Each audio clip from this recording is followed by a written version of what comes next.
Night school. Night school. It's been a minute. Yeah. So we're in a new studio. My friend Brian is a real estate agent, and this is a place. This is a secret place. Mm-hmm. But Brian, the real estate agent, knows about this secret place. We can call it Studio P. It's got a name. Yeah. Well, I don't know if they just found a sign that said Studio P, and that's why it's called Studio P. I haven't heard him say the phrase. Yeah. Right. So that might just, I don't know. Okay. So we're at Studio P, and we'll probably be here for a while, but we're not positive. We're working on a deal to use this studio long term. We brought a contract here today. Hopefully we're going to sign that soon. So this is kind of a trial run. So there might just be a couple episodes here, or this might be the new place that we're recording. Hopefully the latter. Likely the latter. I think so. So let's see. Was there anything new to cover? Just like general updates? No, we're good. Just what really. I'm doing. So, I'm doing books that are a little different because normally we're into really far out, esoteric, sci-fi, weird stuff like that. And right now I'm doing a pretty normie series on anxiety because I'm working on a project to help middle and high schoolers return to school and experience less anxiety because I feel awkward even just going to the grocery store as an adult these days. Sure. Like, just times have never felt more socially awkward to me. Yeah. And so I think going back to school for students is going to be really weird. So I'm reading a bunch of books about anxiety right now. I'm on my third one. So this is the first one that I'm presenting. And this book isn't directly about anxiety, but it's about a psychotherapeutic philosophy. And I'm interested in understanding a few different angles on how anxiety is dealt with in therapy. Sure. Because different ways that different people approach it. Right. Because like every therapist's approach is grounded in some sort of philosophy, or they have a few different therapeutic philosophies that they use in different situations. But to do therapy means to have some idea as to what you're trying to guide people towards and what the obstacles are that stand between people's current state and their ideal state that they're trying to get to. Sure. And this book, it's called It's Not Always Depression, Working the Change Triangle to Listen to the Body, Discover Core Emotions, and Connect to Your Authentic Self. The reason I ended up grabbing it, I found this at the library, Mid-Columbia Library in Kennewick.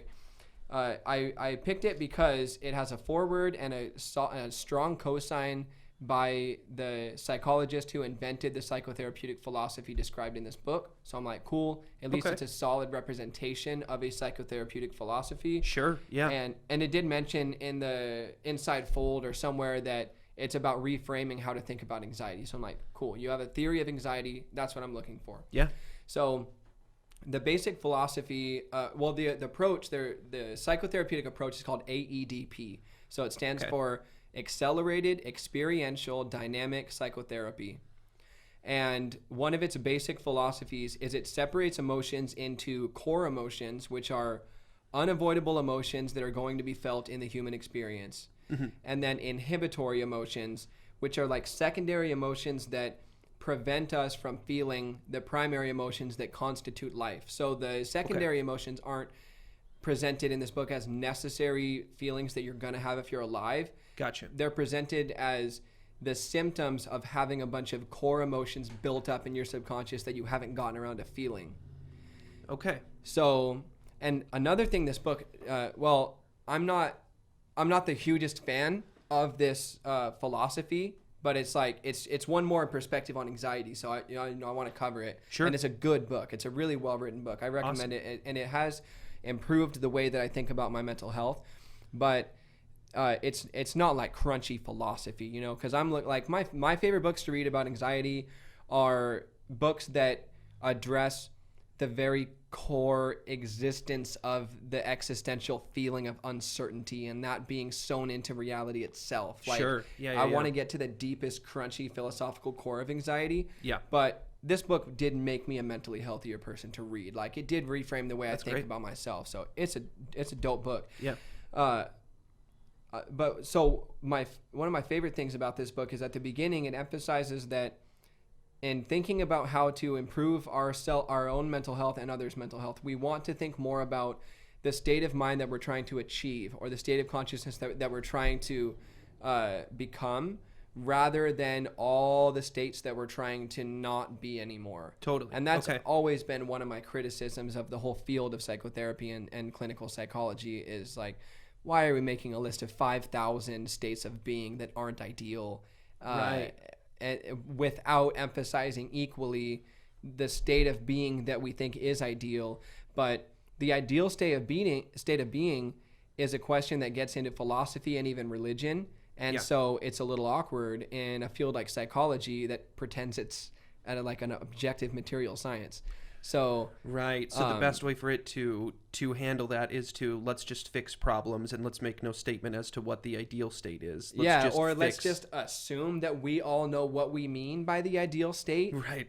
And we don't. I barely know what I mean. Yeah. So she borrows her philosophy from someone else. I can't remember the author, like philosopher, psychologist, whoever that she references, but no, is it Diana Fosha? No, it's not. Okay. Because so this is called the 7 C's. So the 7 C's, as in the letter C, okay, but that's funny that there's 7 C's on the planet. I didn't think about that till I said it out loud. I don't even think that's exactly true, but I'm sure they were naming it that as a reference. Yeah. Maybe, yeah. I mean, that's, as soon as I said it out loud, I was like, bars. Yeah. But they are calm, curious, confident, courageous, connected, compassionate. I think that was 6. Mm-hmm. It's pretty hard to do all 7. Calm, clear, curious, confident, courageous, connected, compassionate. I don't think you said clear the first time. You okay, added it perfect, the second time. perfect. Yeah. So sorry for not making that clear. So those are the 7 C's, and the book continuously references that as the ideal state. Like that's the mind state that you want to be walking around with on a daily basis. But we're not there because there are a bunch of inhibitory emotions stopping us from feeling our core emotions. And the fact that we're not feeling our core emotions means that we're out of touch with ourself and therefore cannot experience the 7C consciousness. So the book is about how to get there, and it's about a way to approach therapy that helps people get there. Cool. So the inhibitory emotions that it talks about are anxiety, guilt, and shame. And it's a different perspective on anxiety that this book is saying anxiety is an inhibitory emotion that prevents you from feeling core emotions that are more inevitable, more sewn into the nature of being. Yeah. But this is not a book about anxiety. This is a book I'm reading to learn about anxiety. Most books that are about anxiety approach anxiety as an absolutely necessary element of existence. So that's why I say that I really like this book, but I'm not a huge fan of the philosophy of this book because I have trouble seeing anxiety in the light of an inhibitory emotion. And because it feels so... My bad. Oh, you're good. Go ahead. No, it's an alarm. Well, freaking wake up. Okay. So, but this book's not about anxiety. So I don't know if Hilary Hendel would write a book about anxiety that does address the fact that it's inevitable, necessary, part of existence. But the way that she frames anxiety in this book, I'm like, I have trouble seeing it that way because the fact that, like, something that Kierkegaard says about anxiety and the concept of anxiety, which is a philosophical work, is that the fact that we have any freedom to make any choice means that we feel anxiety. So that's a useful insight about anxiety. Every time you feel anxiety, that means that you're conscious enough to have choice. Yeah. And therefore feel uncertainty. Right. Means you're aware that there's wrong choices and some choices that there's different odds that different choices could go bad. And how bad. It means that you should be aware, like we both just said it the wrong way. I'm not correcting you, I'm correcting both of us, but it means that we should realize that when we feel anxiety, that means we have choice. But it could mean you don't believe that you have any choice. You believe that life just happens to you and you're an innocent passenger and victim, and you're just afraid that bad things will happen, and that's your anxiety. But what Kierkegaard is saying is that based on the Judeo-Christian train of philosophy, there was some moment in time at which whatever that our descendants at some point in time decided we have choice now. We can choose bad or good or wrong or right. And so he's saying and I do view anxiety more in that lens, like it's necessary. But what this book is saying is that a lot of the time, and actually let me say something else about anxiety. There is not a specific feeling called anxiety. Anxiety is a word that we use for any feeling that meets 2 characteristics: vague and uncomfortable. If you feel anything that is vague and uncomfortable, you can refer to it with the word anxiety. It's not that... yeah, I guess so. That anybody saying anything about... that anybody saying anxiety is talking about the same feeling, the same sensation. Not necessarily, but it's a word that we put sensations in the category of. And but you could be anxious and then you tune into the physical sensation attached to that anxiety and you realize it's hunger, but you just hadn't become conscious of the fact that you were hungry, so you just felt off, and you called that offness anxiety. You realize, I'm not anxious, I'm actually hungry. No, you were anxious, and that was a name for hunger, and you called it anxiety because it was vague, because you didn't know what it was, and uncomfortable because you don't like to be hungry. So this book does have, and that's not an insight from this book. That's just something I've been getting from reading what different people say about anxiety. So I'm reading different people talk about anxiety. I'm like, we are not talking about the same thing. Yeah, I think the only thing I would say is I think it certainly can be vague, and maybe usually is vague, although sometimes it's specific. Sometimes someone is like, I'm worried that my business is going to go under if things don't turn around soon. That is like kind of a more specific, like it can be specific. And somebody would call that anxiety. No, because if your business almost went down but it didn't, you'll be relieved. If your business did go down, you're sad. If you're not sure what's going to happen to your business, you're anxious. That's the uncertainty. Okay.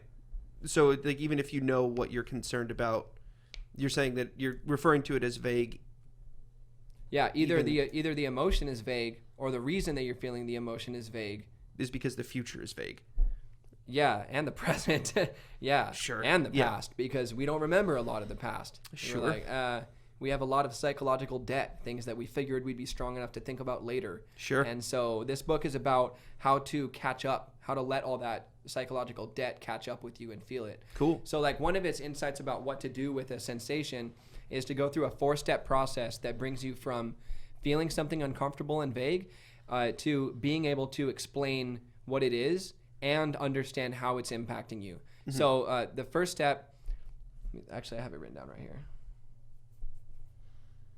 Okay, so what feeling are you having? And you could say I'm feeling anxious, or you could say I'm feeling off, or you could say I'm feeling weird, or you could say that you're feeling ashamed, because it lists shame and guilt, as inhibitory emotions too, but I'm focusing on anxiety. So what's the feeling, anxiety?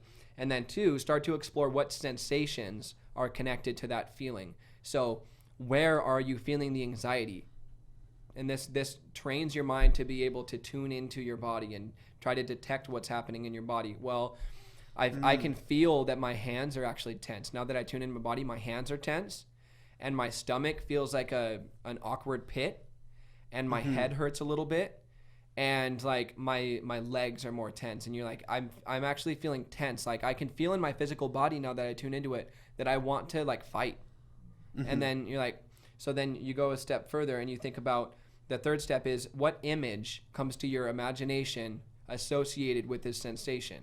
So you can think like, I just see like abstract art in my head that's just red and black and violence. You're like, okay. So then the 4th step going into this is, actually this, I might be getting too mixed up, but the 4th step is to figure out what the sensation is trying to get you to do, or what the sensation is saying to you about yourself. So once you get to the point that you've tuned into the feeling and you've named it, and now you've figured out the sensations associated with the feeling, and now you're thinking about what images are coming to mind associated with it. Now you think, what is this sensation trying to get me to do? Or what is this sensation saying to me about me? Like, okay, well, it's saying to me, I'm weak and I'm about to get beat up. So then my body is responding and sending blood to the places where it would need blood if I was going to get into combat. And then once you have that, now you've brought that from your unconscious mind. Now it's gone from just swimming around in muck in your amygdala, your emotional center, to now something that you can connect the dots with in your cortex. And now you can communicate directly with it, because now it's been articulated. Yeah. So now you're speaking the same language that the emotion is speaking. The emotion is now saying to you in plain English, I think you're about to get beat up and you're weak. And there's a fight coming, there's combat coming. And so now you realize it's not just an uncomfortable feeling now. I know what it's trying to compel me to do, and I know what it's saying to me about me. Well, now you also know that there is some emotional reaction in you that when triggered sends you a subconscious message about yourself. That's pretty useful, because it could be that every time you get into a conflict with somebody that gets your blood boiling, your amygdala starts telling you messages about yourself subconsciously that you don't realize you're receiving. So every time you get into a conflict, your subconscious mind tells you this relationship is going to end. You need to get out now. Mm-hmm. You don't know that it's saying that, but it's reminding you, like, don't you remember when you were a teenager and you were fighting with your dad, and when everything hit the fan, you had to leave and all of this? It's reminding you of that. It's like, remember when we experienced this emotion in this type of situation, this is the outcome, but it's saying that based on experience.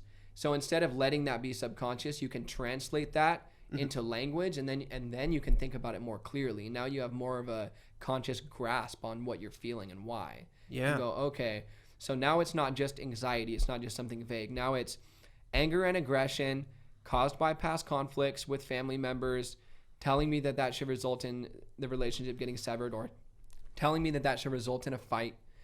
So you can make it more conscious in that way. And part of the theory of AEDP, and part of what Hilary Hendel is trying to share that's really useful, is that she's thinking, when you get past those inhibitory emotions, when you translate through those inhibitory emotions, I say translate because you're putting things into words that weren't in words before, and I say through because once you do that, more emotions surface from underneath them. You end up in the core emotions. So the core emotions that she lists, the negative or not enjoyable ones, are anger, sadness, fear, and disgust, and the and the positive ones are joy, excitement, and sexual enticement. Okay. So what she's saying is that so let's play with the negative ones for now. Sure. If you say you're feeling anxious and then you get down to the bottom of the source of the anxiety, you will find that underneath it is not anxiety, but either anger, sadness, fear, or disgust. Now that you've gotten to that point, you're feeling an emotion that is a totally natural and necessary element of human experience. And now you can meet the version of you that's stuck there. So I'm going to return to that point in a minute, the version of you that's stuck there, and say first that the way that Hilary Hendel, and I think AEDP practitioners in general, organize this or put this on like a nice reminder, like chart, is called the change triangle. So that's why this frankly clunky subtitle references the change triangle. Sure. As saying at the bottom of that is inhibitory emotions, which is all of the unarticulated nonsense that makes your experience unenjoyable on a daily basis. And then above that is core emotions, things that need to be felt. And then above that is the 7C consciousness. So they view psychotherapy as the process of guiding you through inhibitory emotions to core emotions, and then through those to 7C consciousness. Okay. So once you've gotten to the point where you're living on a daily basis at 7C consciousness, are you still going to experience the other stuff? Well, the core emotions definitely. Yeah. The inhibitory emotions, as far as I understand, according to AEDP, not necessarily. If you feel all of your anger, sadness, disgust, joy, fear, excitement, sexual enticement, as they come, you will not necessarily ever get stuck in guilt, shame, or anxiety. Yeah, if you identify and recognize all the symptoms of those core emotions that you're actually feeling. Like if you start noticing that when my chest is tight, usually what I'm feeling is actually sadness about something. That if you get to know those symptoms super well, you eventually, I would imagine, this whole process gets kind of cut because your brain already know, it just runs the same program it already ran, and it's oh, this isn't anxiety. I know exactly what it is. Right. And then if you feel a tightness in your chest, and instead of first calling it anxiety or something vague like that, instead you immediately identify that it's sadness, you now have the freedom to willingly feel that sadness calmly, clearly, confidently, courageously. You can feel that with the 7C state of consciousness. You can choose from a fully conscious and fully consenting state to choose the emotion that you're currently feeling. Yeah. And that process of surrendering to your current emotional experience prevents you from stacking up psychological baggage that you're going to carry with you in the future. Because if something sad happens right now and you don't feel sad, you just took a loan out on your future state. You just said, I don't have the strength to feel that sadness right now. I'll deal with it later. Well, later is going to come. And later might come when there are so many core emotions that haven't been felt in your unconscious mind that all you feel is awful. If somebody asked you, what do you feel? You would just say awful. Right. And then they go, awful? what does the awful feeling, what does the awfulness feel like as far as your sensations go? And you go, it feels like this and this and this. Okay, well, doesn't that sound like what does that remind you of? Oh, it reminds me of the time this happened. Oh, well, are you sad about that? Are you angry about that? Like, oh, I'm actually pissed off about this. And then you can, so now that we've talked about the inhibitory emotions, the core emotions, and the 7 C's, now I want to jump over to and the change triangle, because that's important to AEDP. Yeah. And it doesn't, the change triangle doesn't resonate with me that much. Hilary Hendel treated it like something that made her whole worldview on psychotherapy click. It really, really worked for her. She went, this is what we're doing. This is what we're doing. We're leading people up this triangle. And I tried to think about that because I'm like, this lady's obviously super smart. She's saying that this triangle made everything click. And I'm looking at it and I'm like, that doesn't add anything to it to me. And so I'm thinking about it more like, what is she seeing in this that's so powerful? And something that I did get to is that, and this is a perfect segue into the next like philosophy of AEDP, how it actually works. So think about the fact that right now there are a bunch of past Raleigh Rybarskis that are stuck in the the vague mud of your unconscious mind, that are asking to be felt, asking to be experienced, asking to be embraced, asking to be loved, and it's your responsibility as the consciousness and the will of Raleigh Rybarski to go back and rescue them from that underbelly that is your unconscious. Okay. And they're waiting for you there, and there's thousands of them. So that means that instead of there being one Raleigh, there's one primary Raleigh, and then a bunch of unrescued Raleighs. Well, so let's say that right now there's 10,000 Raleighs.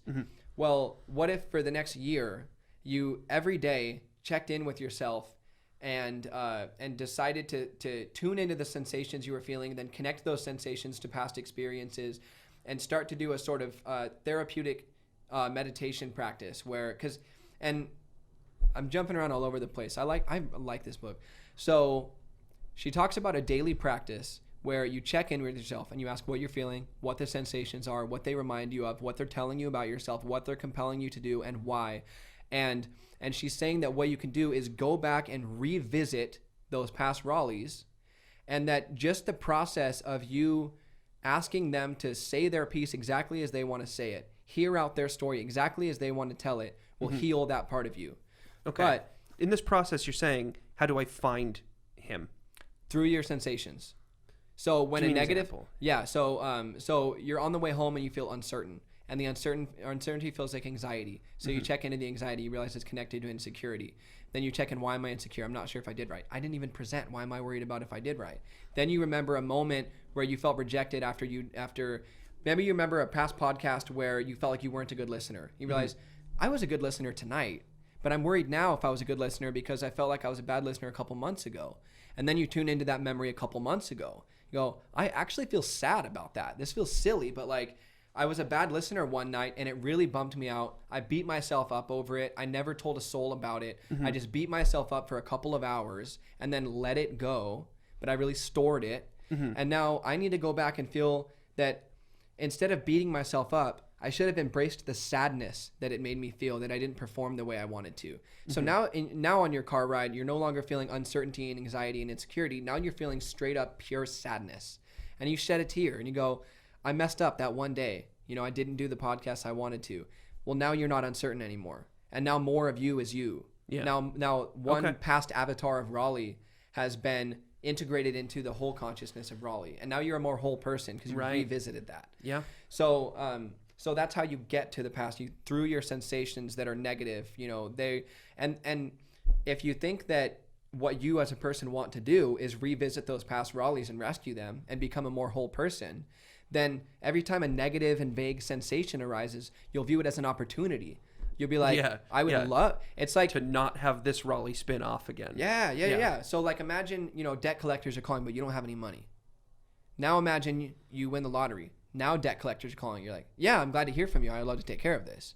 That's the difference between being someone who's avoiding core emotions and somebody who's not only embracing core emotions as they come, but also embracing past versions of you as they show up knocking, asking to be heard. Sure. Because you realize that gives you an opportunity to become a more integrated and whole person.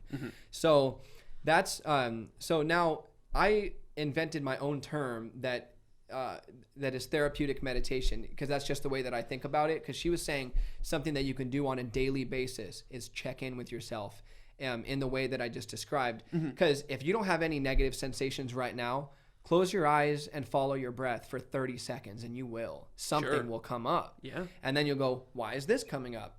Well, mindfulness meditation that originates from Buddhist philosophy says just gently bring your attention back to your breath. That's a different kind of meditation with a different goal.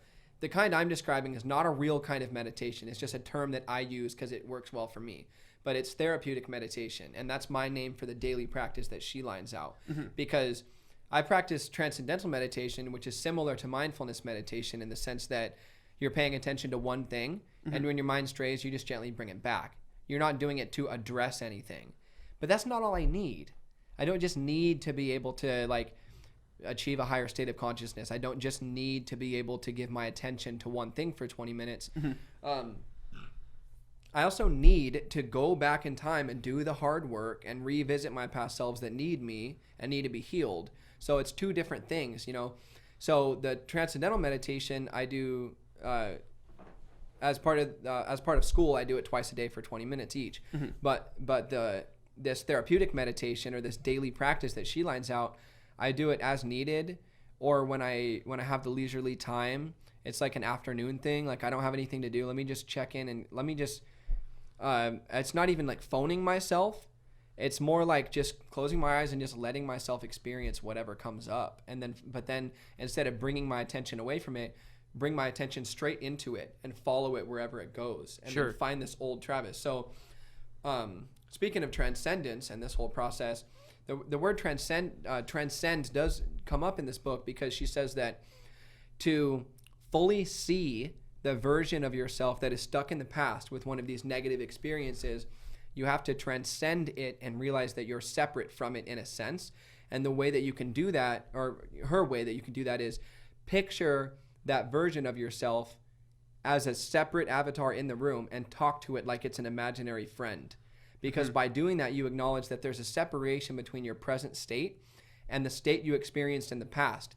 And you understand that both of you are you, and that if this conversation can happen authentically, you'll be a more whole and more integrated person with less baggage and less psychological debt to worry about later. So daily practice, check in with yourself, follow sensations. If you need to go deeper, then pluck that person out of you and put him on the couch and look at him and do the imaginary thing, like actually act it out. You know, you got to be alone to put your all into doing this, but do that and talk to it like it's a different person. And one of her tips for dealing with one of these lost parts of yourself is you don't get to justify for that lost part of yourself why it deserves to be heard, why it deserves to be as hurt as it does. You don't get to ask any of that up front. The only way that you find out how much that version of yourself really, really was hurting and really needed to be heard is by hearing it completely. So you set everything aside. So you need to totally respect the feelings of this person, even if they're stupid. Even if you know in retrospect that they were ridiculous, you still got to feel it with them. Yeah, because the reason that you think they're ridiculous is because your perspective of them is from an outside perspective. So, and the fact that your perspective on your own self is an outside perspective means that you're divided among yourself, you know? So it's like that ancient philosophy, like a kingdom cannot be divided among itself. You want a kingdom to be united. You want your mind to be united. If there's a past version of you that's crushed and heartbroken, but the present version of you thinks that's stupid, then you're not even on the same team as yourself. So you have to set all of your own assumptions aside and hear that avatar of you, hear that person 100%. And you'll find that they do have a right to be heard, and they do have a right to be really hurt. But you'll only learn that because you set aside everything.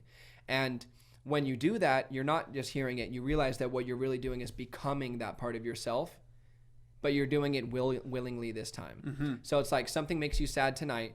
You decide, I'm sorry, I don't have the time to deal with it right now. I'm going to have to deal with it later. And you take a loan against your future self.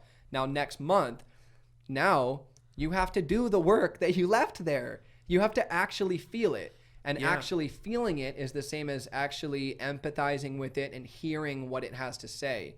Even though it's a you speaking from the past, it's becoming the past again. And so there's like, A metaphor that I've used in the past for dealing with past traumas, this book thinks about it a little differently, but it's kind of relevant, is like you feel a gunshot wound when it enters your arm, but you feel it again when the doctor plucks it out. And you do have to go back to your traumas and feel them again. If you just went home, you're like, I don't want to deal with this again. Then it gets infected and you die. And when you leave traumas in your soul for a long time, they do rot in there. They don't kill you, but they do bog you down forever. Yeah. And it's easier for you and for everybody if you go back and deal with them by choice. Because everything, and this is an idea that I think another book I'm reading now, Rewire Your Anxious Brain, talks about, but the circuit, and also something I heard from Jordan Peterson, never skip an episode. I was thinking about him too. Yeah. Is that you use a totally different circuitry in your brain for dealing with an emotion willingly. Or dealing with anything willingly. Or unwillingly, yes. Yeah. Absolutely. Yeah. Yeah. So if you've got an emotion that, if you got fear knocking on your door every day and you ignore it, it's getting stronger, but it's not actually getting stronger. The illusion that it's harmful to you is getting stronger. Or the illusion that it's more harmful than it really is getting stronger. And so you've got to turn around and deal with it by choice. And so this episode, my point of this episode is to say, anxiety according to Hilary Hendel, or anxiety according to AEDP therapy. And so to get to the main point, because I think I've pretty much gone through all the main points of the book. So in conclusion, if you're experiencing a lot of anxiety, one of the answers is to tune into yourself, figure out what's underneath the anxiety. If it's a core emotion like anger and sadness, feel that emotion 100% by choice. And then the next time an experience comes up that's traumatic like that, instead of stuff it away and let it become anxiety later, feel it when you're feeling it. Feel sad when you're sad. Feel angry when you're angry. And then all of a sudden you'll find yourself a person who is courageous, confident, calm, clear, compassionate, connected. I think that was all of them. And when you're sad, you're clearly sad, calmly sad. You're connected while you're sad. You're compassionate to yourself while you're sad. You're courageous. You're all those things. I forget them every time. But you get to be all of those things in a sad way. And you'll be so much more effective, because that means that you're feeling sad. You're naked when you feel the sadness. You're getting it 100%. And also, like, the point of anger, the point of anger is that anger is always waiting in your mind to come out and stick up for you. Anger is waiting to go like, hey, if you need a little bit of aggression, then I'll come out. The whether you have anger in its place, in its rightful place in your psyche, determines whether it's measured anger or just uncontrolled nonsense when it emerges. But it's ready to stick up for you. And do you want to be a person who's angry but it's not controlled when you're angry? Or do you want to be a person when you get angry at someone, you're calmly angry? You're clearly angry. Yeah. You want to be clearly angry. You don't want people, is he mad or not? I'm clearly angry. I'm calmly angry. I'm connected to you still while I'm angry. And I'm confident about the fact that I deserve to be angry. I'm courageously angry because I'm expressing it to you. Yeah. That's actually useful. Yeah. When anger is put in its place, it's actually really useful. Totally. And the person can go, I have no right but to admit that you have a right to be angry. My bad. Yeah. And you fix it. Move on. I forgive you. Yeah. You're right back to the 7 C's 2 seconds later. Yeah. And you see like really effective parents function like that. They look at their kids and they don't lose their cool at all, but they're like, this is anger. And it's hard to wiggle around that. It's so direct, and with sadness, like when you're experiencing something sad, just lean into it 100%. Because the more you lean into sadness, you realize that there's no amount of sadness that's going to dissolve your personality and kill you, even though it feels like it's going to in the moment. It feels like it's going to, and the emotions feel like they're going to kill you in the moment because you have deep memories that associate emotion with the threat of death. And so your amygdala brings those up and goes, hey, remember when you almost got eaten by a Tyrannosaurus Rex? And it's like, I wasn't almost getting eaten by a Tyrannosaurus Rex. My girlfriend was just telling me to do the dishes, but I felt like I was going to die. It's like, yeah, okay, so then tune into that sensation. What's associated with it? Your body thinks you're going to die. Why? Remember this? And so I can't help but put an esoteric lens on what she's saying, and sure. that the process of inner discovery and inner recovery could even go beyond the one life that you're living, because we all are genetically designed by a lot more history than one lifetime. So, but I don't want to go that deep. I think that's a good enough summary for now of this book and what it has to say about anxiety. Yeah, I think that's great. What do you think? I love the idea. I love, I do think I will think about this more when I do feel anxious. I will like try and focus on what I am feeling exactly. Some of these ideas reminded me of a couple other things we've discussed on previous episodes. One, the idea we did a couple episodes about John Chang, who is a guy that mastered chi, life energy in his body, do different kinds of things. We won't go into that too deep, but what he said is that like to move past a certain level in the progression of this type of martial art, I guess you could call it, in order to get past a certain point within that, you had to freely feel emotions. That like not that ever stopping yourself from freely immediately feeling your emotions is going to hold you back from progressing past a certain point. So I think that's an interesting kind of parallel there. Yeah. And a lot of the sort of like a meditation practice you're talking about like trying to find past Travises in yourself that need addressing reminds me a lot of, have you ever heard of the term body scan meditation, the body scan technique? No, that's cool. That's something I've heard a lot. And I've Hey, would you mind opening the door? I'm sweating. All right. Yeah. I'm always sweating. Okay. Thanks, Evan.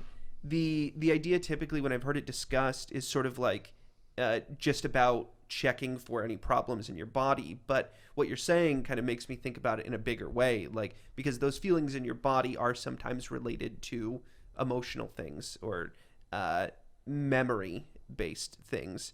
So the body scan typically just means like meditating, but instead of focusing on your breath, like sort of starting from one point and maybe going down your body and like checking to see if there's anywhere where it feels like things aren't working right, and like focusing on every point in your body. And I think there are those that say that if you focus on a part of your body, that you can focus the intention of your body and heal problems within your body, which I think is totally plausible. Right, and because we can't night school without going a little esoteric, even though I'm reading like a freaking, academic book, I should say. Yeah. One of the main themes of this book is that awareness itself is healing. And so, but it's saying that awareness of the contents of the psyche is healing to versions of the self that are lost. And it's like, I can never read something like that without contemplating the metaphysics of it. Like, what does it mean that there's versions of yourself lost? Is there really a fourth or fifth dimensional space in which avatars of you are floating around, fragmented, and you're literally flying through space, collecting them and putting them back together into a greater, more functional mass? Is that a body? Do you have a fifth dimensional body, but it's all in pieces because of the neglect that you've shown yourself? And I can't read something like without going there. I don't think that it's that big of a leap to say, if awareness has a healing quality when directed at the contents of psyche, of the psyche, what if it also does when directed at the body? I think it's plausible. I feel like those dots are connectable. I understand why people don't think that. I understand what. But I do. Yeah. And I have one more thing that, like, what you're saying is bringing back an insight I had recently. I was thinking about the idea of how, like, people will talk about their young children like their first 5 years are less important because they're not going to remember them anyway. I'm not going to take this kid to. Right. Why would I take the kid to Disneyland right now? He's not even going to understand what this place is. Or, like, who cares if we're cussing around him or whatever? It doesn't matter. He's not going to remember this anyway. It is probably true that the memories you don't remember are more impactful than the ones that you do remember. They have a greater dominion over your current state, yes. Because you don't even know what they are. You don't know what happened, and so you can't correct or unpack that. Let me give you another insight into why they're more influential over you. So this is the other book I'm reading, Rewire Your Anxious Brain. It'll be a great episode too. So that'll be 2 episodes down if someone wants to skip to it and check it out too. The reason that those emotional memories have such a great impact over you is that the amygdala's place in the psyche is like an emergency responder. So if a dinosaur shows up, your cognition is too slow. So like construction workers are not going to drop everything that they're doing and run down the block to fight a fire because it's not efficient. We have a fire station for that. It's efficient. The fire station is not necessary all the time, but when it functions, what does everybody else do on the road when the fire truck is on? Get the fuck out of the way. Get the fuck. I mean, I'm showing this to high schoolers, but get the fuck out of the way. Yeah. Okay, so that's what they do. So when you have a memory from when you were 2 and it resurfaces, that memory has a badge. Everybody pull over. I'm coming through. So everybody has to get out of my way so that I can solve this problem. And so that's their job. That's their position. Those are cops. Those are ambulance drivers. That's what you're saying, yeah. That's what the amygdala has the potential to do. Like once your amygdala is activated and your cortex, the cortex is where you're saying, I don't think I need to react that way. And your amygdala is saying, I remember this. This happened 10,000 years ago. I know what to do. Everything else shuts off because that's how you survive. Because if I swing at you, your amygdala will tell you to duck, not your cortex. So it needs to be organized in that way. But at that point, all you can do is like all of those corny mindfulness exercises, 5 things you can see, 4 things you can hear, belly breathing, think about your breath. All you can do is try to convince your physiology to simmer down at that point. Your conscious, logical brain isn't doing anything. Sure. All you can do is go pet the cop's hair while it freaks out. That's it. I get what you're saying. Besides that, Yeah. you got to throw your hands up in the air. Another insight you reminded me of from this book with the kid thing, the reason that it's helpful for a kid to have a comforting adult with them is that the adult knows things that the kid doesn't know, and that rubs off on the kid when they handle the situation together. The adult knows that the emotion is not going to kill you. The kid doesn't know that. He doesn't know that. Right. Can you imagine the first time you vomited? Can you imagine how horrifying that was? Vomiting for the first time? Yeah. You probably did think that you were going to die. But if there was an adult that you trusted right next to you, who knows? Oh, vomiting. It's weird. Yeah. But like I know exactly what that is. They don't seem to be freaking out. They're good and they know more than me. Yeah. So you see what's happening to me. Yeah. You see this happening and you don't look like you think I'm going to die, so I'm probably not going to die. If you don't have that there, you have a memory embedded in your mind forever that you almost died. And because that was accurate. From your perspective at the time, that was accurate. I'm going to die. You have every reason to believe that. Now, the next time something weird happens in your body, your amygdala comes up, it's like, I know what's going to happen. You're going to die. You remember when we thought we were going to die? And so if you don't have people, and that's another reason, like, if there's kids watching who are curious, like, I have a lot of things to unpack. Like, should I do it with a therapist? Only if you find one that doesn't suck. Way better to have no therapist than a bad one. Plenty of therapists out there who are therapists for horrible reasons, so I'm not going to BS anybody on that. But if you find a good therapist, you have somebody who has done so much more diving into emotions than you have. They're a lot more confident than you that you're going to be okay. So when you're unpacking the hardest thing you've ever thought of, they've seen people do this before. Yeah. They've done this themselves. They've done this with their kids. They know you're going to be okay, even though you're reliving a horrifying nightmare. And so to have them there present while you do it, if they're fully present while you do that, it is going to be easier to do that with a guide than it is to do that yourself. Because you don't know if you're going to be okay. And hopefully you do get to a point eventually where, and you know, if it's your goal, I don't want to put my goals on anybody. I do want to be able to do therapeutic meditation on my own and trust that I can face my greatest fear and be fine in my inner world. But that's not everybody's thing.